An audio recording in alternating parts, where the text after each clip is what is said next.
Have you ever heard of a holy war that brought one of the world's greatest empires to its knees? A conflict sparked by a single man who declared himself a long-awaited messiah, leading an army of devoted followers against impossible odds. This isn't just a story from a fantasy novel. This is the incredible, brutal, and world-changing history of the Mahdist War in Sudan.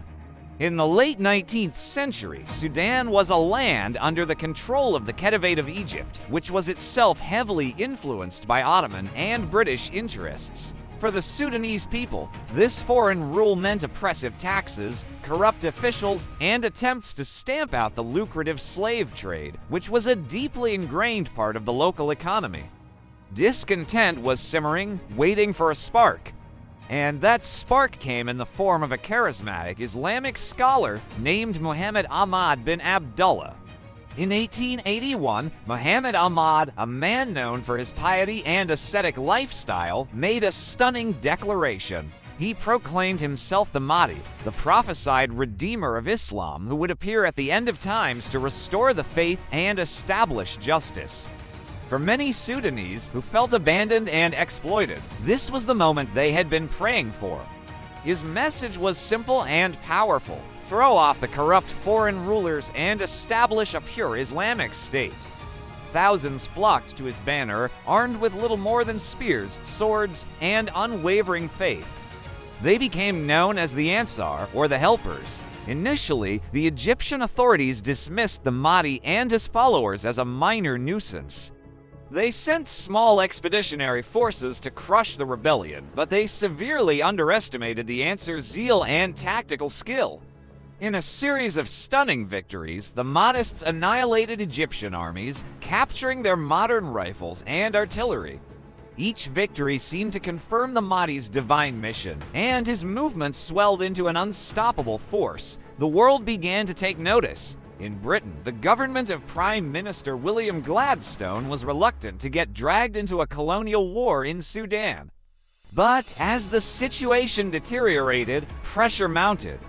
The British had significant financial and strategic interests in Egypt and the Suez Canal, and a hostile state emerging on its southern border was a major concern. In a move that would become legendary, London decided to send one of its most celebrated and eccentric military heroes, General Charles Gordon, to Khartoum, the capital of Sudan. His mission was not to fight, but to evacuate the Egyptian and European citizens trapped in the city. Gordon, however, was a man of fierce conviction and stubborn pride. Upon arriving in Khartoum, he decided that a simple evacuation was dishonorable. Instead, he fortified the city and prepared to make a stand against the Mahdi's approaching army, convinced that his government would eventually send a relief force. What followed was one of the most famous sieges in modern history. For 10 long months, Gordon and his small garrison held Khartoum against the massive Mahdist army. Back in Britain, the public was captivated by the drama. Gordon of Khartoum became a household name, a symbol of Victorian heroism against overwhelming odds. The public demanded action, and finally, a reluctant Gladstone government dispatched a relief column to save him.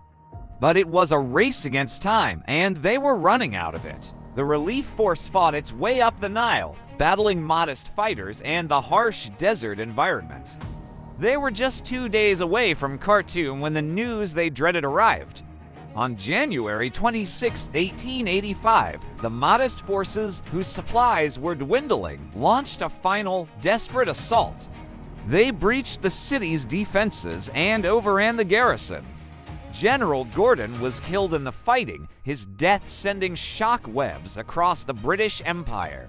Khartoum had fallen. The Mahdi had won. He was the undisputed master of Sudan.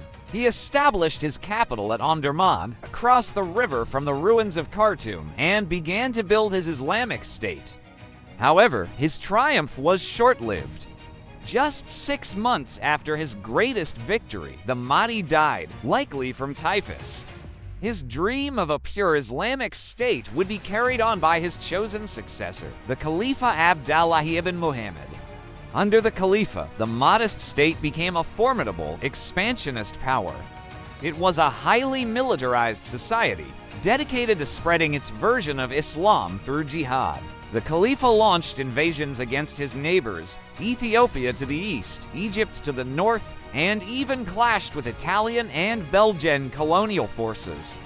However, these campaigns were largely unsuccessful and costly, draining the state's resources.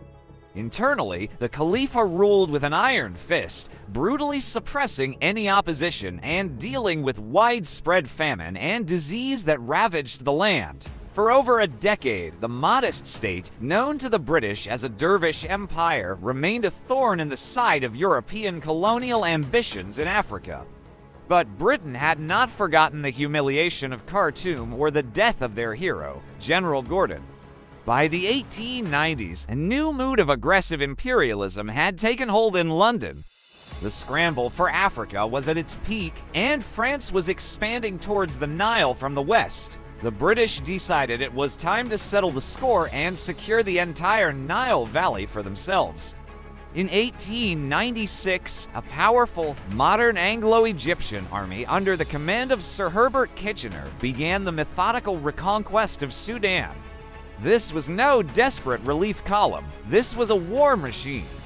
Kitchener's force was equipped with the latest technology, Maxim machine guns, heavy artillery, and steam-powered gunboats on the Nile. They built a railway as they advanced, stretching deep into the desert to supply their troops. The Khalifa gathered his massive Ansar army for a final, decisive confrontation.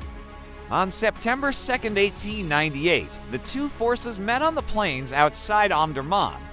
The battle that followed was a horrifyingly one-sided affair. Tens of thousands of Mahdist warriors charged with swords and spears directly into the concentrated fire of machine guns and rifles. It was courage versus technology, and technology won. In a matter of hours, over 10,000 Mahdists were killed for the loss of fewer than 50 Anglo-Egyptian soldiers. The Mahdist army was shattered. Kitchener entered Omdurman in triumph.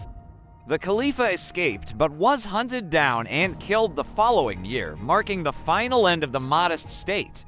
Sudan was now firmly under British control. A new political entity, the Anglo-Egyptian Sudan, was created.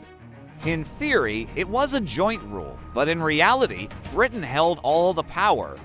The legacy of the Mahdist War is complex. For the British, it was a classic tale of imperial revenge and conquest, a story of avenging a fallen hero and civilizing a savage land. But for the Sudanese, it is remembered as a heroic, if tragic, war of national liberation. The first time the diverse tribes of the region united under one banner to fight foreign domination. Muhammad Ahmad, the Mahdi, is seen not as a fanatic, but as a national hero, a father of Sudanese nationalism. The war also had a profound impact beyond Sudan's borders. The Mahdi's successful uprising inspired other anti-colonial Islamic movements across Africa, such as the Satiru Rebellion in northern Nigeria. It demonstrated that European powers were not invincible and that faith could be a powerful tool for resistance. The Mahdist War remains a powerful story of faith, rebellion, empire, and the brutal clash of two worlds. It's a crucial chapter in the history of Sudan, Britain, and the modern world. Thank you so much for watching. If you found this journey into the past interesting, please hit that like button, subscribe to the channel, and ring the bell so you don't miss our next deep dive into history. Let me know in the comments what you think about the Mahdist War. See you next time.